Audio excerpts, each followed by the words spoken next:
We'll continue our discussion on theory of oligopoly, typically the oligopoly form of market structure. And if you remember, in the last session we discussed this is the most realistic form of market structure, although when it comes to theory and when we talks about the determination of equilibrium price and output, it is hazy, it's not very certain, like in case of perfect competitive market structure or monopoly market structure.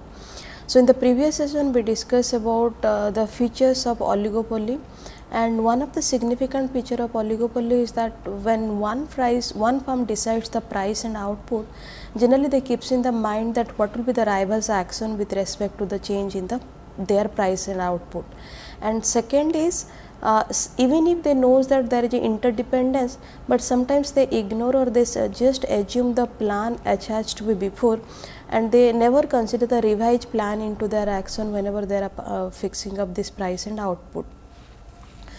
The different kind of models are there on the basis of that what is the group behavior of the oligopolist. When they collude, work for joint profit, generally we call it a collusive oligopoly. And when they compete with each other on the basis of price or on the basis of non-price, like other factor than price, it is called as non-collusive oligopoly. And in the context of non-collusive oligopoly, in previous class we discussed about the Carnot models, we discussed about the Stackelberg model, and we also discussed about the King demand curve model.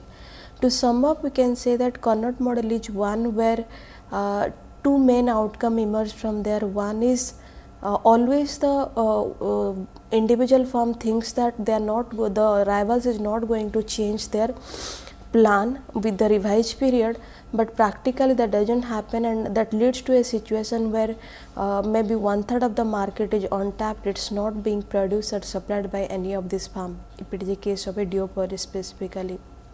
And secondly, the second outcome comes from Carnot model is that when linear demand curve and the cost of production is zero, generally the monopoly output is half of perfect competitive output and duopoly output is 2/3 of competitive output. Then we discuss about the Stackelberg model, and to sum up Stackelberg model, we can say that it's a leader follower models. One firm gets sophisticated, they knows that what is the revised plan of the, or what is the reaction function of the other firms, how they are going to react it, and generally they also consider the reaction when they are considering their own price and output plan, and in that process they become the leader and the other firm has to follow it. But in the long run, if both the firms try to be leader, they get into the price war, and in the last form it becomes a cartel when they feel that price war is not at all profitable. Here to note that oligopolies, they knows that the price war is not going to benefit the producer or the seller, rather it's going to benefit the consumer, and that is the reason if you look at, they never get into price war, and even if they are getting into price war, they stop at a point, they stabilize at a point beyond which they feel that even they are not covering the normal profit what is associated with the product. Then we discuss about the King demand curve, and King demand curve talks about two different kind of group behavior of the oligopolist. One, when one firm decrease the price, other follows it, and that's why we get the demand curve as the inelastic demand curve for specific firm, because when others follow it, there is no much change in the quantity demanded, and they have to, even if there is a change in the price, the consumer, they feel that the other firms also they have changed their price, so there is no significant increase in the quantity demanded of that particular firm. And the second type of group behavior is that when one firm increases the price, other hardly follows it, and in that case the firm encounter a elastic demand curve. So taking together this inelastic and elastic demand curve with respect to two situations, one increase in the price and second decrease in the price, the firm generally get a kink demand curve, which is kink between two different segments of the elastic and inelastic demand curve.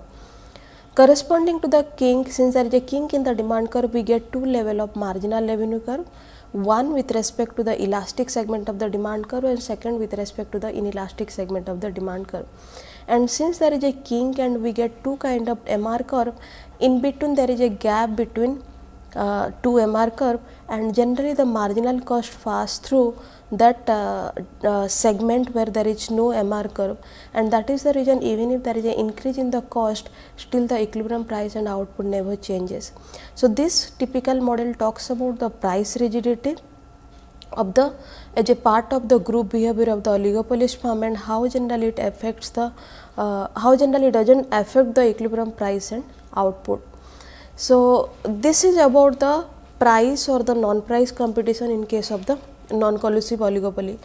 Today we will discuss about the collusive oligopoly. We will talk about two kind of arrangement. One, it is a cartel, and second, it is a price leadership model. And in both these cases, it is a case of collusive oligopoly model where the firms join together in order to maximize the joint profit. Okay. Before getting into the model, let us understand what does it mean when we talk about collusion. So collusion, when rival firms or all firms they enter into an agreement in mutual interest on various accounts such as price, market share.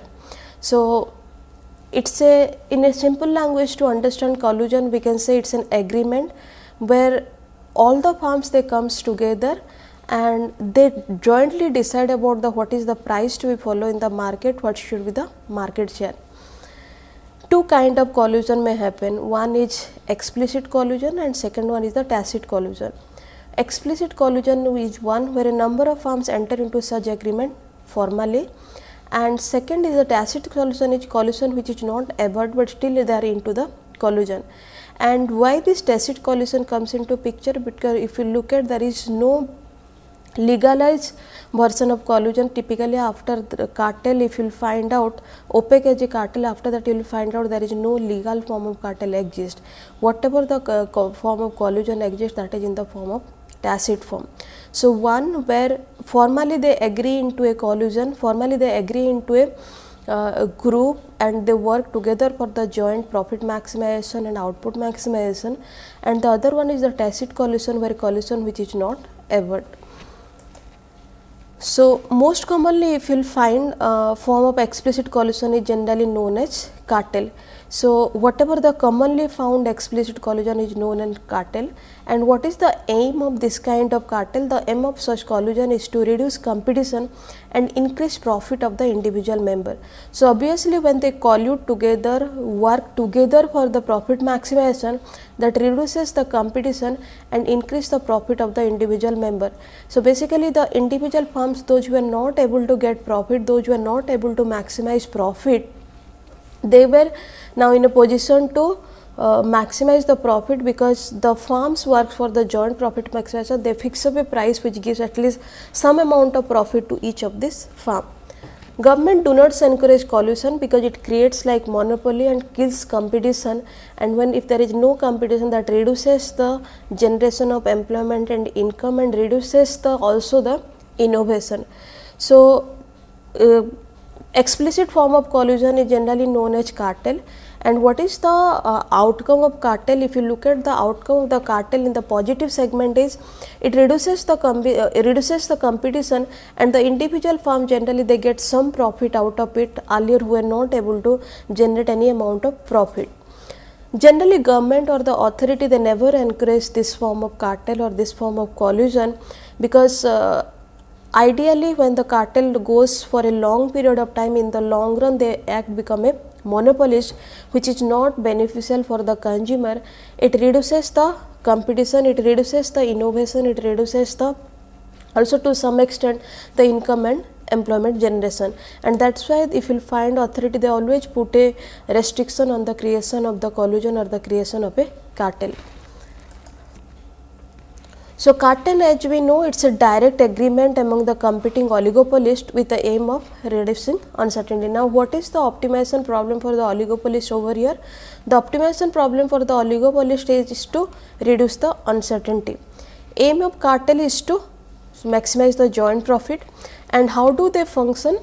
They appoint a central agency to whom they delegate the authority to decide not only the total quantity, that is the output, the price, but also the allocation of production among members of the cartel and the distribution of joint profit among them. So the aim to form the cartel is to reduce uncertainty, objective is to maximize joint profit. And how do they function? They generally appoint a central agency in the consultation with all the firms whom they consider as the central agency. And what is the role of central agency?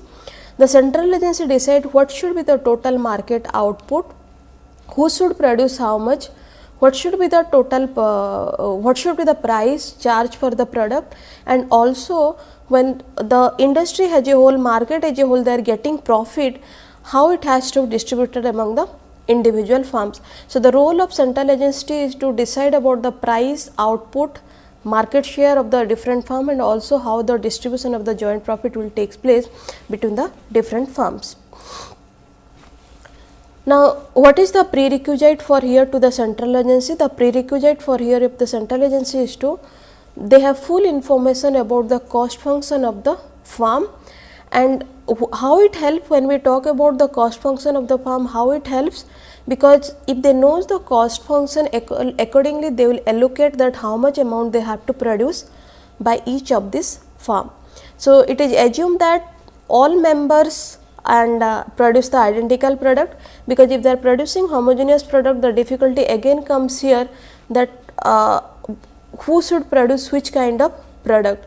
And since we are assuming here that typically in case of cartel, this is assumed that all the firms they produce the identical product, and the central agency they have the full information about the cost function of the individual firm, which one is high cost firm, which one is the low cost firm, which firm is operating in which stage of the average cost, the firm whether they are operating at the decreasing portion of the average cost, they are operating at the full capacity, they are operating at the minimum cost of the average cost, or they are operating at the increasing portion of the average cost curve. So cartel aiming at joint profit maximization, it is one in which cartelization is perfect. So we call about a perfect kind of cartelization where cartel aim at joint profit maximization. It is an arrangement by all members with an objective to maximize the profit, and in such type of arrangement the product is essentially homogeneous. Centralized body decides the pricing of the product. Price is decided by the association or the central agency on the basis of summation of all firms' cost and demand function, and in this case individual firms they are not the price maker, individual firms they are the price taker. And what price they take the price that is decided on the basis by the central agency on the basis of firms' cost and demand function.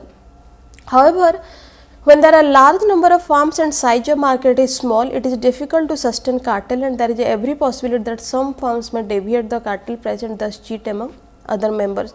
So when the market size is small and there are large number, when it comes to the allocation of the production, generally it comes very insignificant, and in this case generally the people, the firms they get motivated to charge a different price and cheat other firms, and in that way generally the cartel never sustain for a longer period of time, because till the time that agreement is there, the trust is among the firm is there, that everyone is just following the central agency guideline regarding output and the price, till that time cartel will sustain, otherwise cartel will not sustain.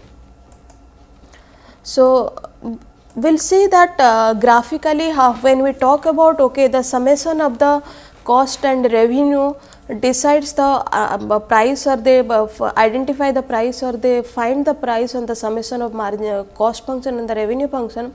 We will see that how this price is decided, how the price is going to followed by both the firms or maybe the number of firms in the market, and what is the allocation, how the allocation takes place on that basis, and what is the profit.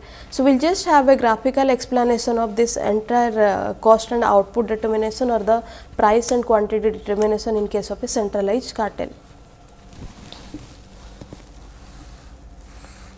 So we will just take a case of a duopoly to make it simple to understand. So this is the demand curve, this is the marginal revenue curve. This demand curve is the demand curve for the entire firm, marginal revenue curve is the summation of the marginal revenue curve of all the firms. This is the marginal cost function, which is summation of marginal cost 1 and marginal cost 2, And how the price is determined in the market? We take the point where marginal cost is equal to the marginal revenue leads to the equilibrium price or equilibrium output. So, this is the Q and this is the P. Same P is going to followed by both the firms.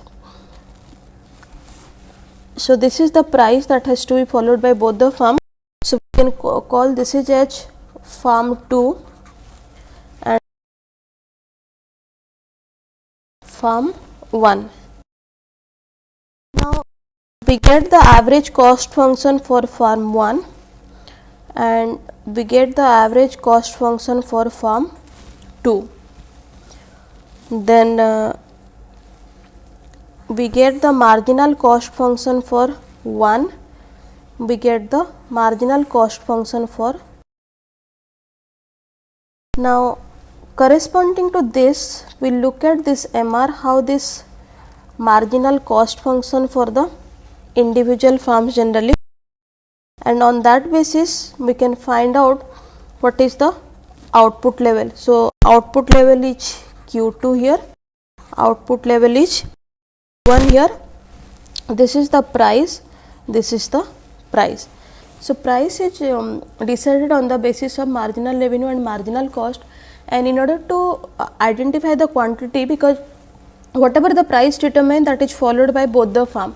Now, how the output will be allocated? Output will be allocated on the basis of the marginal revenue and marginal cost 1, that will give the output level for firm 2. This will be the output level for firm 1. So, this in that following this we get Q1 is the level of output for firm 1 and Q2 is the level of output for firm 2 and Q is Q1 plus Q2. So, how it happens in case of a profit maximization or a cartel aiming at profit maximization? The price is decided on the basis of the marginal revenue and marginal cost, and that price is followed by all the firms in the market. Here specifically we have taken the example of duopoly to make this understand simple, and on the basis of the marginal revenue and marginal cost of the specific firm, we are finding out the level of output. Now, what happens when this price is followed and this output is being produced by it? Now, in this case, this is the price and corresponding to this level of output, what is the cost? The cost is this much, because this is the average cost, this is the price. So, since corresponding to this level of output, average revenue or price is greater than average cost, the firm gets this much amount of the profit. Similarly, for this level of output, this is the average cost, this is the price. So, in this case also price is greater than average cost, and that is why the firm is getting profit.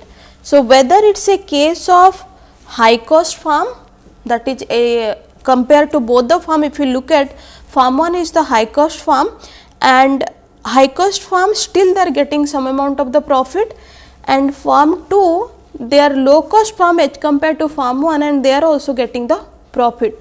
So, the basic objective of the cartel gets fulfilled here, that even if the cost function of the firms in the cartel they are in the different kind of cost function or they are in the different level, but when it comes to the maximization of the joint profit, all the firm at least get some amount of the profit. Now, we will just take a numerical to understand this, that how this joint profit maximization happens. You are taking a specific demand function and cost function of the firms.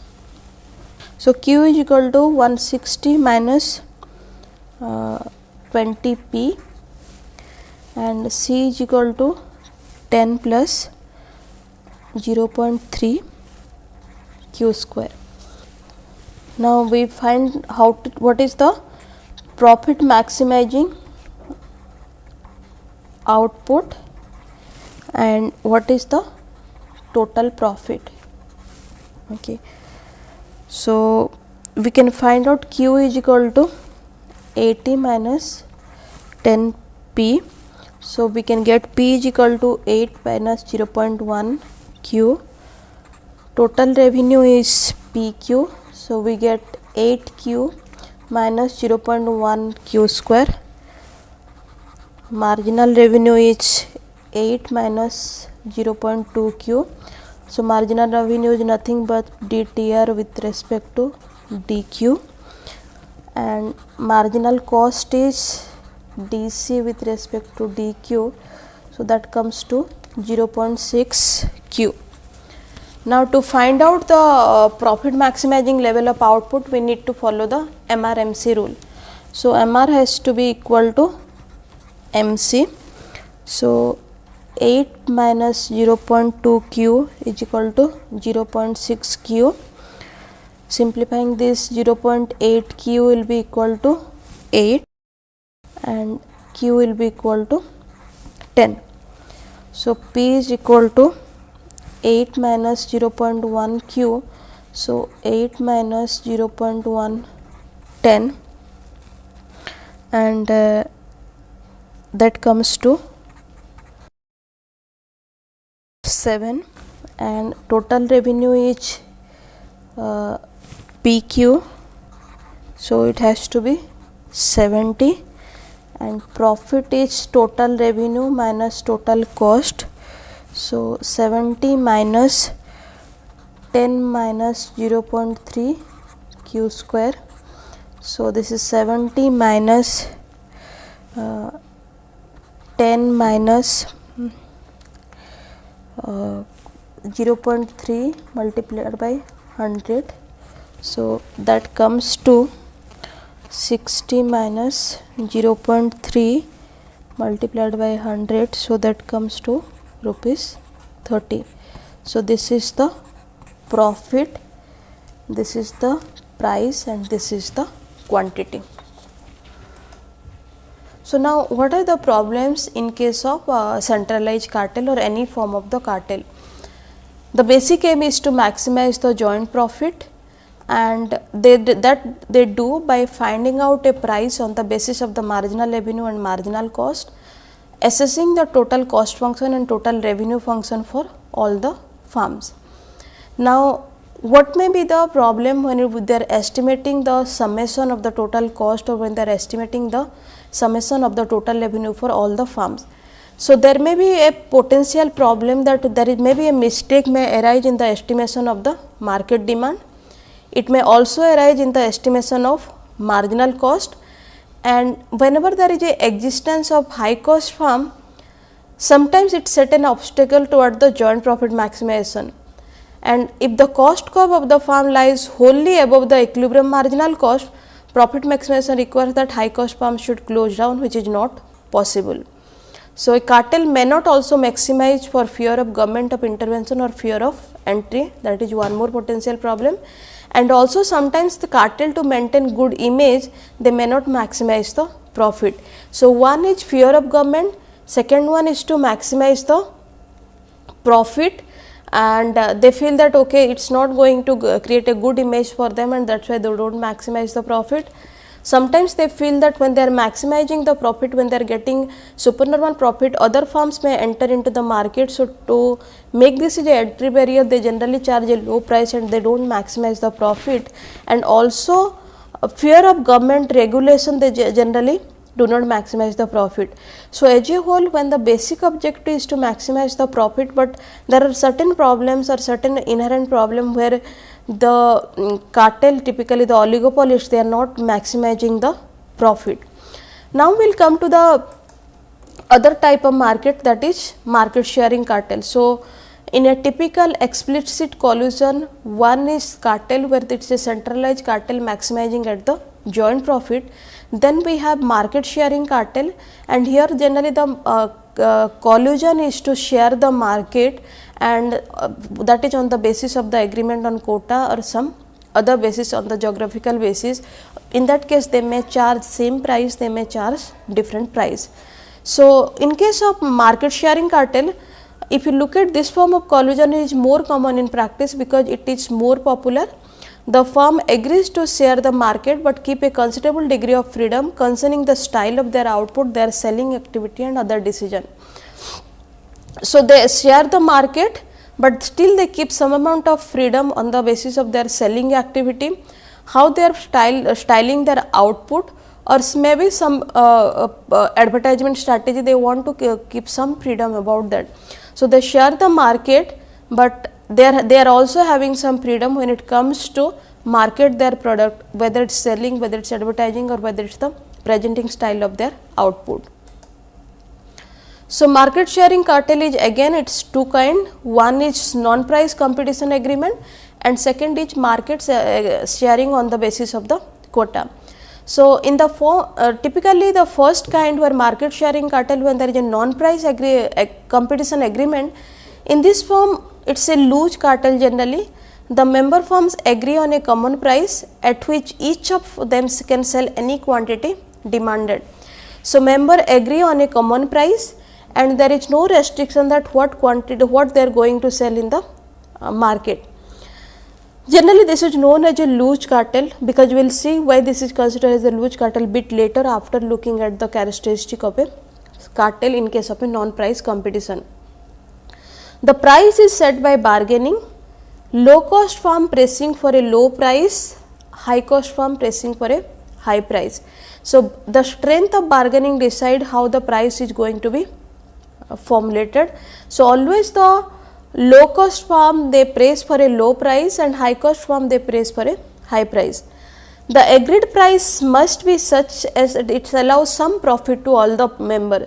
So, whatever the price decided by the market, at least it should give some amount of profit to both the high cost firm and the low cost firm. So, it has to be agreed commonly by both the high cost firm and low cost firm, so that only they get some amount of profit.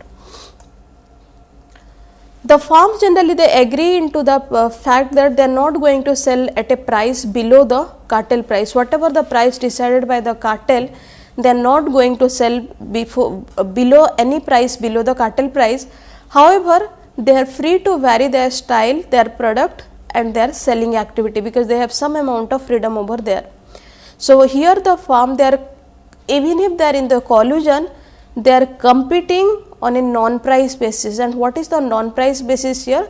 Non-price basis is when they are competing with each other on the basis of style of their product, their selling activity. Maybe even if they are the same, even if it is a same price, when the output presenting style is different, the consumer may get attracted to maybe the farm 1 or farm 2, where the in particular case they like the product. By keeping their freedom regarding the quality, appearance of the product as well as the advertising and other selling policy, each firm hopes that it can attain a higher share of market. So, even if they are charging the same price, they always feel that since there is a freedom regarding the quality and the appearance of the product, their selling activity and also with respect to the advertisement and selling policy, they always feel that they can attain a higher share of market, they can attract the consumer through all this non-price factor and they will capture a higher share in the market. So, here if you look at collusion is only on the basis of the price, for rest of the activity there is no collusion, they can compete with each other on the basis of non-price factors. Then the second case, when the sharing of the market is on the agreement of the quotas. So, here it is not non-price competition, here the market is share on the basis of the agreement on the quotas. So, sharing of the market on the basis of agreement and quota is agreement on the quantity that each member may sell at a agreed price. So, price is decided, there is a cartel price, and what is the collusion here? One is with respect to the price and second is what quantity each member is going to sell. So, here the collusion is with respect to price and also with respect to the market share. So, if the firm have identical cost, the monopoly solution will emerge with the market being shared equally among the member firm. How this will become a monopolist? If there is a identical cost, there are 10 firms in the market. 10 firms comes into collusion and they decide two common thing. One, what is the price to be followed in the market, and second, what is the total quantity they are going to sell in the market. So, if the entire market is divided into 10 segments, and if they are going to continue that in the for a longer period of time, that okay, segment 1 is by farm 1, segment 2 is by farm 2, segment n is by segment n. So, that segment 1 become, in the segment 1 farm 1 become a monopolist, because there are no competition for segment 1. Segment 10 farm 10 is becomes monopoly, because there is no competition, competitive farms entering into the segment 10. So, in the long run, generally monopoly solution emerge in case of a sharing of market or agreement on quotas or agreement on the quantity. However, if the costs are different, the quota and share of the market will differ, and this quota is not uniform, or the share of the market is not uniform. Basically, the low cost farm they will get a higher share, and the high cost farm they will get a lower share, because low cost farm is attaining the cost efficiency, they can produce a higher amount of the output at a lower cost. So, they will always bargain for a highest market share, and they can get the profit through the more market share rather than the increase or decrease in the price, because the price, cattle price is remain constant, and all the farms they have to follow it. So, in this case, when the allocation is done, the allocation of quota or the share on the basis of the cost is again unstable. So, if you look at, if it is identical cost, the share is alright if the allocation is share is gone, but if it is not uniform cost, if the cost differential is there, generally this share on the basis of cost is again unstable, because in the different time period, the possibility is that the cost function of the farms will change. The high cost farm in a long run they may become the low cost farm, and if the allocation is on the basis of the cost, it may not suit them, or they may not like to be the part of the cartel. So, share in the case of cost differential are decided by bargaining, and the final quota of each farm depends on the level of its cost as well as on its bargaining skill. So, when it comes to the final share, what the market should get or what the farm should get individually, that depends upon the bargaining skill. So, one is the cost function, second one is that what is the bargaining skill of the farm. If the bargaining skill of the farm is good, they get a higher share, and if even if they have a good cost function, if the bargaining skill is less, generally they get a lowest market share. So, there are two factors here to decide the market share. It is not solely on the basis of the cost function, also it is on the basis of the bargaining power of the farm. The quotas are again decided on the basis of the past level of sales and their productive capacity. So, productive capacity is decided on the basis of the cost function and the how cost effectively they are producing, and second is what is their past level of sales. They generally look at the trend of the sales, what they have done in the previous years, because that gives the credibility of the farms to produce and sell in the market. So, when the market share is decided for the different farm, the cost function, how productive that farm, what is their past level of sales, because that gives the credibility of the farm in the previous period, and also what is the bargaining skill of the farm. So, on this factor, on this basis of this factor, generally the share of the market is decided. But what is the main problem with this kind of collusion? The main problem with this kind of collusion is that all the farms that face the same cost function, therefore, the sustainability of such cartel is very unstable, because as we are discussing before couple of minutes that the cost function cannot be identical for all the farms, because all the farms they have entered into the market in the different time period. So, some of them they are operating in the short run, some of them they are operating in the long run. Those who are operating in the long run, if you look at, they are almost started to operating as the low cost farm, because they have achieved the economies of scale through the scale operation, but those who have entered at a later date, they will always operate at a high cost farm. And also about the productivity of the farm, that decides that what type of cost function they are operating. So, when the sharing is on the basis of the cost, it remain unstable, and this cartel cannot be sustained for a longer period of time. Then we will see, we'll just the graphical explanation of this market sharing cartel, and then we will discuss few factors which which talks about that what is the requirement or what generally goes wrong if the cartel is not sustainable for a longer period of time.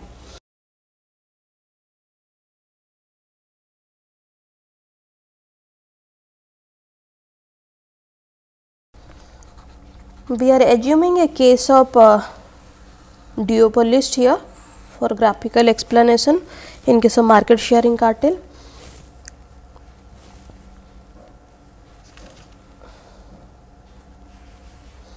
This is our marginal revenue for the farm A. This is the average revenue of B, and correspondingly we also get the marginal revenue of B. So, average revenue A and marginal revenue A is the average revenue and marginal revenue for farm A. Average revenue B and marginal revenue B is the average revenue and marginal revenue for farm B. Then we will look at the average cost, which is common to the both the farm, because we assume the identical cost, and we will look at the marginal cost function, and we will identify 2 points where marginal cost function is intersecting the marginal revenue function. So, correspondingly we get 2 point and also the 2 level of price. Okay.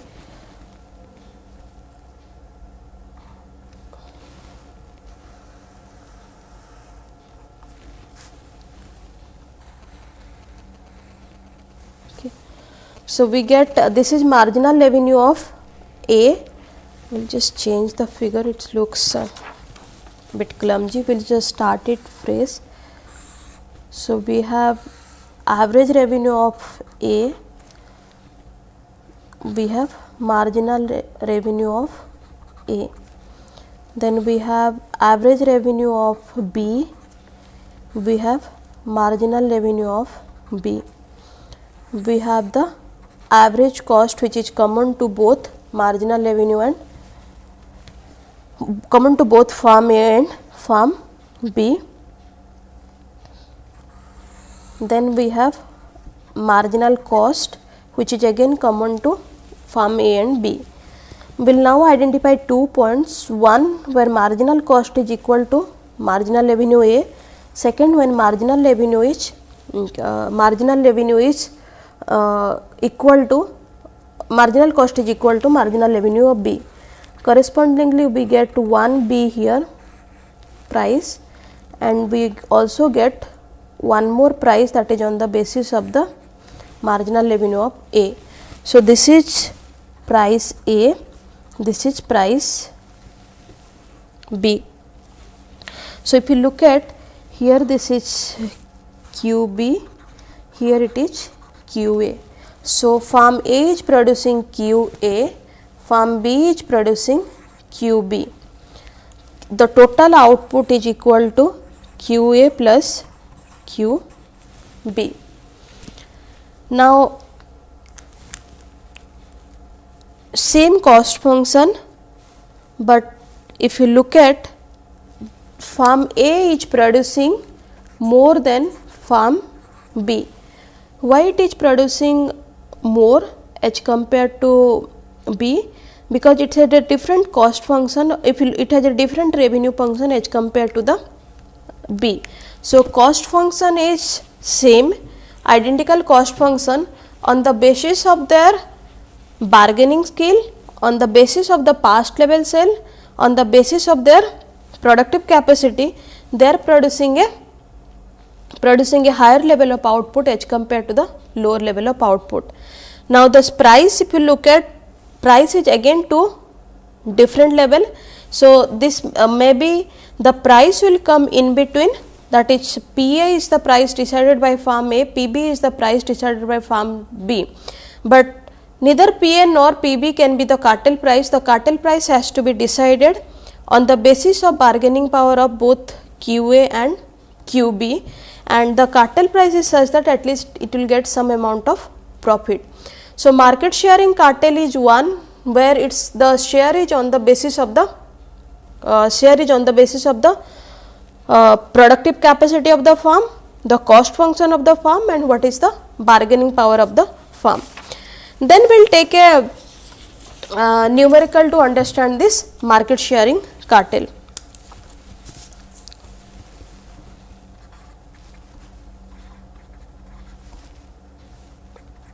This is the demand function. We will take a separate cost function here, 4QA plus QA square, TCB is 2QB plus QB square.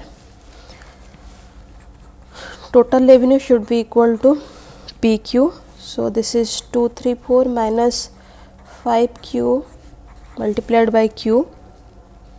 So, that comes to 234Q minus 5Q square, and marginal revenue is equal to 234 minus 10Q. Then we will find out the marginal cost. Marginal cost, ideally it should be equal to marginal cost A plus marginal cost B.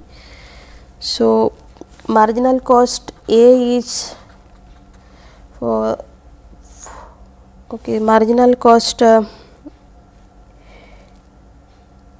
marginal cost A is 4 plus 2QA, and marginal cost B is 2 plus 2QB. So, we have marginal revenue, we have marginal cost 1 and marginal cost 2. We can find out the total marginal cost by taking the summation of marginal cost 1 and marginal cost 2. Then we can equalize with MR to find out the output level, to find out the price, and also to find out what is the output level of both the firms.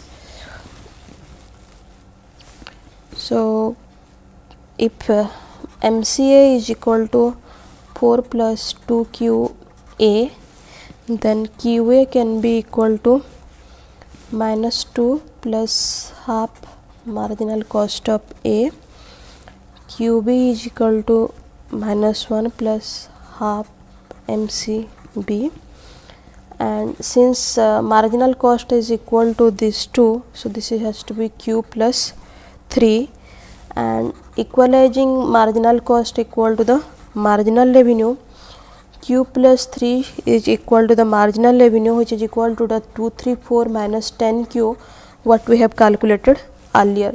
So, we will get Q is equal to 21 and P is equal to 129.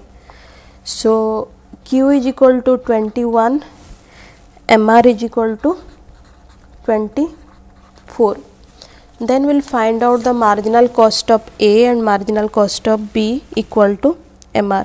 So, 4 plus 2QA is equal to 24, QA is equal to 10. Similarly, for marginal revenue, marginal cost B, we will find marginal cost B is 2 plus 2QB, which is equal to 24, and QB is equal to 21. So, QA is equal to 10, QB is equal to 21, and Q is equal to as a whole.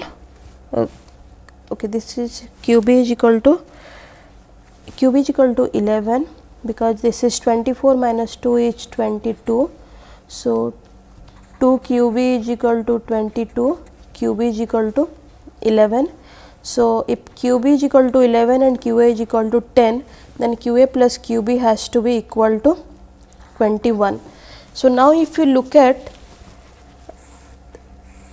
QA is just producing 10 and QB is just producing 11, but still they are in the same cartel because they are agreed to share their market, and so QA will go on producing 10 till the time the revised output plan is not there from the cartel, and QB is going on producing 11 units.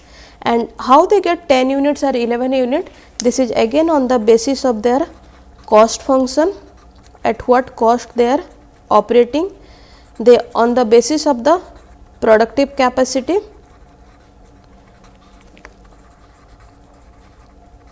and also on the basis of their past sales, how much they have sold in the last time period, and also on the main important is the bargaining power of the